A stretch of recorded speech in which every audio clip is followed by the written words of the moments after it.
Breaking news కోకాపేటలోని 15-16 ప్లాట్లను వేలం వేసింది ప్రభుత్వం. ఈ రెండు ప్లాట్లను జీహెచ్ఆర్ ఇన్ఫ్రా, గోద్రెజ్ సంస్థలు దక్కించుకున్నాయి. ప్లాట్ నంబర్ 15లో ఎకరా 151.25 కోట్ల రూపాయలు పలికింది. 15వ నెంబర్ ప్లాట్లో మొత్తం 4.3 ఎకరాలున్నాయి. ఇక ప్లాట్ నంబర్ 16ను గోద్రెజ్ సంస్థ దక్కించుకుంది. 16లో కూడా 4.3 ఎకరాలు ఉండగా ఒక్కో ఎకరా 147.75 కోట్లు పలికింది. ఈ రెండు ప్లాట్లను వేలం వేయగా ప్రభుత్వానికి 1200 కోట్ల రూపాయల ఆదాయం వచ్చింది.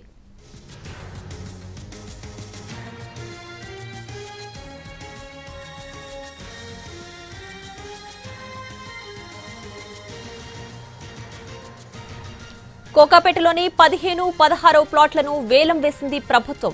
ఈ రెండు ప్లాట్లను జీహెచ్ఆర్ ఇన్ఫ్రా, గోద్రెజ్ సంస్థలు దక్కించుకున్నాయి. ప్లాట్ నంబర్ 15లో ఎకరా 151.25 కోట్ల రూపాయలు పలికింది. 15వ నంబర్ ప్లాట్లో మొత్తం 4.3 ఎకరాలున్నాయి. ఇక ప్లాట్ నంబర్ 16ను గోద్రెజ్ సంస్థ దక్కించుకుంది. 16లో కూడా 4.3 ఎకరాలుండగా ఒక్కో ఎకరా 147.75 కోట్లు పలికింది. ఈ రెండు ప్లాట్లను వేలం వేయగా ప్రభుత్వానికి 1200 కోట్ల రూపాయల ఆదాయం వచ్చింది.